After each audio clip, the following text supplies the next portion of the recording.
अस्सलाम वालेकुम। खालिद मुस्तफ़ा का सलाम और अदब कबूल कीजिए कनाडा से। मैं अपने प्रोग्राम नाजरा के साथ हाजिर खिदमत हूँ। ताज़ा तरीन ख़बरें और उन पर दिलचस्प तबसरे के लिए मैं आपकी खिदमत में हाजिर हो रहा हूँ। आज के प्रोग्राम के अंदर दो हिस्से हैं इसके, बहुत दिलचस्प प्रोग्राम है और इसके अंदर मैं बताऊँगा आपको कि इमरान खान का फ्यूचर क्या है।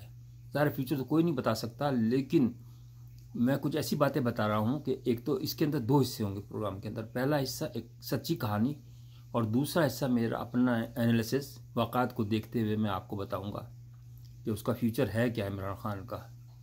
तो सबसे पहले शुरू करते हैं। मैं कनाडा और कैलगरी के अंदर, एल्बर्टा है एक प्रोविंस, उसके अंदर मैं रहता हूँ। तो मेरे पड़ोस के अंदर ही एक इंडिया की फैमिली है, मियाँ बीवी यंग हैं और उनके दो बच्चे भी हैं। और उनके वालिद साहब जो है ना, वो आर्मी में रहे, कर्नल, रिटायर हो गए इंडियन आर्मी में, कर्नल राजेश।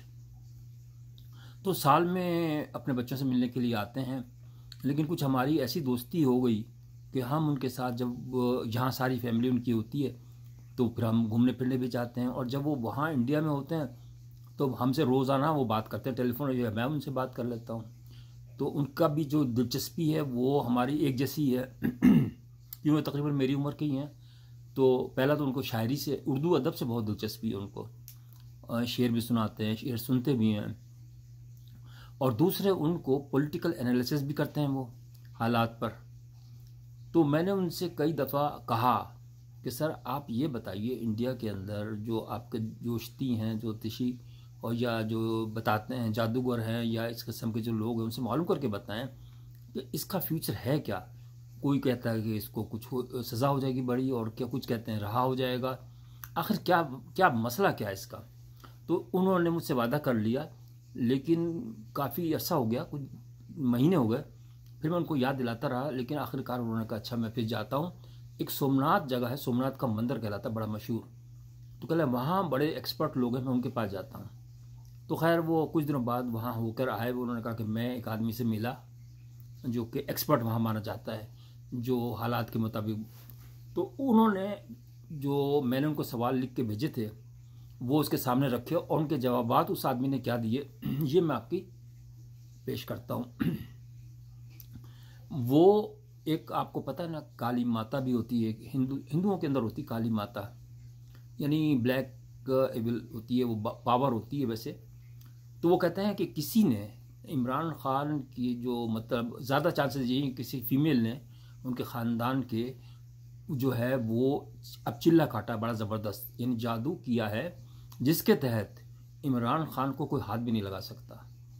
जितने भी ये फैसले हैं ना, 200 मुकदमे हैं, 200 में ना तो इमरान खान को सज़ा हो सकती है और ना ही पीरनी को सज़ा हो सकती है। उनके बकौल, उस आदमी के बकौल, ये उन्होंने एक रूहानी लॉक लगा दिया है कि अब जो वो औरत है ना, जो इनकी वाइफ है, वो इस तरह पढ़ रही है कि जो इसको जो है ना काली माता, वो पीती है खून, इंसान का खून पीती है।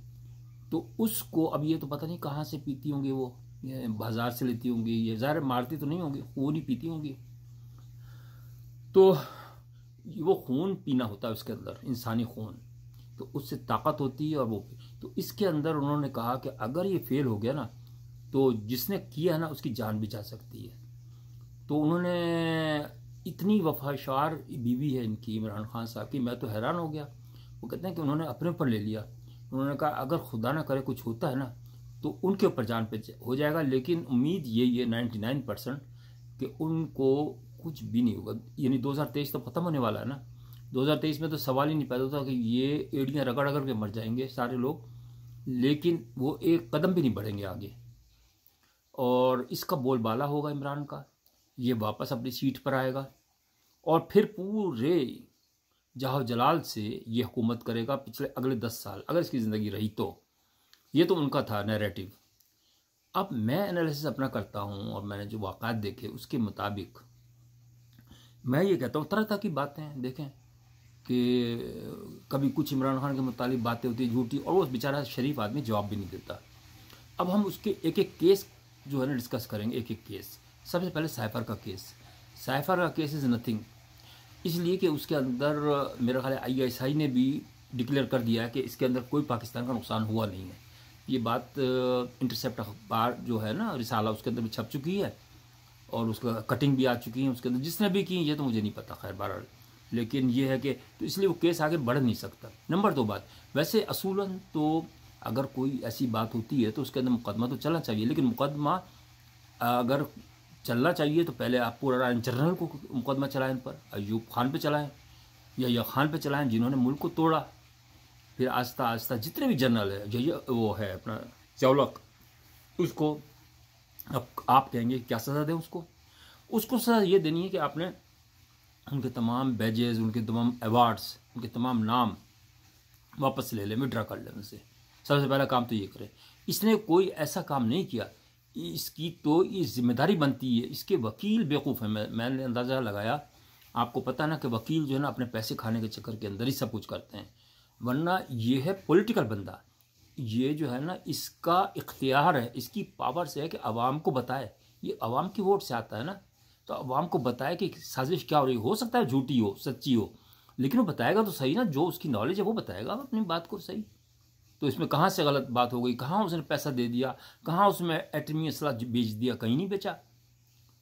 तो इस सिलसिले में मैं ये कहता हूँ कि इसके ऊपर बेगुनाह इल्ज़ाम लगाया जा रहा है और ये इन्होंने एक्ट भी बनाया है इस वक्त। भाई एक्ट बनना चाहिए तो आप हमूद रहमान कमीशन भी शाये करें ना, जिसके अंदर असद उमर जो है उसके वालिद ने 1 लाख बंगाली मारे, वो जनरल, उसको सज़ा दें, उसके तमाम अवार्ड छीन लें, हर चीज़ करें तो सही कुछ ना कुछ, लेकिन खाली इमरान खान के ऊपर ना करें। देखिए खुदा ना करे अगर आपने सज़ा दे दी ना इसको, मैं कोर्ट के मामला में नहीं बोल रहा, पहले बता दिया, कोर्ट अपना वे खुद ही तलाश करती है। लेकिन ये याद रखना, ये तो हम कह सकते हैं ना कि अगर खुदा ना करे किसी बेगुनाह को सज़ा हो जाती, बड़ी सज़ा, तो उसका जो है ना अल्लाह ताला भी नाराज़ होता। अभी तक जो भुट्टो साहब को जो गलत फांसी हुई, अभी तक उसका असरात ख़त्म नहीं हुए। वो और बात है कि बेचारे सिंधी चुप करके बैठ गए हैं, लेकिन अंदर ही अंदर तो नफरत कर रहे हैं ना आपसे। तो मैं ये कहता हूँ कि भाई देखिए, आपने सबसे पहले जो है जितने जनरल हैं उनको कटहरे में लाएं, बिल्कुल अच्छी बात है। मैं तो ये कहता हूँ जिन्होंने पैसा खाया है, और पॉलिटिशियंस को भी लेके आए, जिन्होंने, जैसे नवाज शरीफ साहब हैं, जैसे जरदारी हैं, जैसे कल तक तो सरे माल बिक रहा था और पैसे आ रहे थे जा रहे थे, किधर चले गए मुझे ये तो बता दे कोई। कितने कितने काम हुए हैं। वो जो ये अब वकील बना है PTI का, ये मुकदमा लड़ रहा था ना उसकी जो गर्लफ्रेंड के साथ जरदारी की, जो लाखों डॉलर लेके गई थी, किधर गया केस, कोई नहीं पूछने वाला। अगर सर काजी साहब और हाफिज़ साहब दोनों से मैं रिक्वेस्ट करता हूँ कि अगर आप इतने ठंडे रहे ना, तो ये आपके हाथ से गेम निकल जाएगा। ये बहुत गंदा गेम हो रहा है, ये मैं बता दूं आपको। तो इसके अंदर थोड़ा सा एक्टिवली इन्वॉल्व हों आप। और मैं ये नहीं कह रहा कि इमरान खान का मैं कोई हिमायती बन गया और ये कुछ या मुखालफत में आ गया, नहीं। अगर आपने वो करना है, वो मुकदमे शुरू करने हैं ना, ये तो गलत बात है। जब एक प्राइम मिनिस्टर के ऊपर 200 जाली मुकदमे हो गए, तो आम आदमी पे कितने मुकदमे होते होंगे। मैं बता रहा हूँ ना कि औरत अगर कोई फंस गई ना, और ख़ासकर जवान औरत, तो बच्चा लेके ही आएगी पुलिस डिपार्टमेंट में से। तो इसलिए आप मेहरबानी करें और इसको सख्ती के साथ सबसे पहले आप डिग आउट करें सबको। ये नहीं, और उसका बेहतरीन तरीका ये है कि आप, मेरा अपना भाई सजेशन ये है, अब लोग इस पर यकीन करें या ना यकीन करें, लेकिन मेरा इतना अच्छा, क्योंकि देखिए वो भी हमारा भाई है, इमरान खान भी हमारा भाई है, नवाज शरीफ भी हमारा भाई है, जरदारी भी हमारा भाई है, मौलाना फजल रहमान साहब भी हमारे भाई हैं। अगर इस तरह लड़ेंगे ना तो मिठाई कहीं भी नहीं आए, किसी के हाथ में नहीं आएगी। अगर ईमानदारी के साथ सबको एक दफ़ा चांस दे दिया जाए, माफ़ कर दिया जाए सबको, फेयर इलेक्शन करवाया जाए, फेयर बिल्कुल, और आर्मी उसको कंट्रोल करे इलेक्शन को, उसमें जो भी आए जमात उसको आप हुकूमत दे दें और फिर उसको मॉनिटर करें। अगर वो 2 साल के अंदर कुछ रिजल्ट्स अच्छे देती है, मिसाल के तौर पर इस वक्त लोन है, मिसाल के तौर पर $100 मिलियन है या $100 बिलियन है, अगर वो थोड़ा कम करके शो करता है कि कम हो गया, तो आप उसको और चांस दें। अगर वो लोन बढ़ गया या मुल्क की सूरत हाल ख़राब हुई, तो आप उसको बेशक हटा दें, कोई भी कुछ नहीं कहेगा। लेकिन इसके अंदर आपने कुछ ना कुछ इस किस्म की जो है ना इंडिकेटर्स आपने फिक्स करने हैं। भाई यार, हम किस तरह चेक करेंगे उनकी परफॉर्मेंस इंडिकेटर्स कहलाते हैं वो। तो आप मेहरबानी करके इस तरीके से करें ताकि क्योंकि देखिए अगर ये हाथ से निकल कर, इस 2 सूबे आपके हाथ से तकरीबन निकल चुके हैं, एक सूबा सरहद और एक ये वाला बलूचिस्तान। इसमें रह क्या गया मुझे बताइए। ज़रा सा झटका लगा ना तो ये ख़त्म हो जाएगा। मैं नहीं चाहता, मैं तो वफादार हूँ आपका मुल्क का, आपका तो नहीं, वफादार हूँ मुल्क का, पाकिस्तान का। लेकिन आप लोग भी तो कुछ हौसला पकड़े ना, आप भी किसी की बातों में मत आएँ। आप ईमानदारी से, ये नहीं अगर उसने किया है इमरान खान ने तो इस इलेक्शन के बाद कर लें, लेकिन इलेक्शन से पहले ना करें, वरना ये तो बाइस नज़र आता है ना कि भाई उसको हटाने के लिए आप कर रहे हैं। सारे मुकदमों से ख़त्म करें इस वक्त या पेंडिंग कर दें, जमानतें दे दें उसको, सारी जमानतें दे दें उसको, आज़ाद छोड़ दें और वो इलेक्शन लड़े और जो जीते उसको, अगर वो आवाम उसको पसंद नहीं कर रही तो वो हार जाएगा।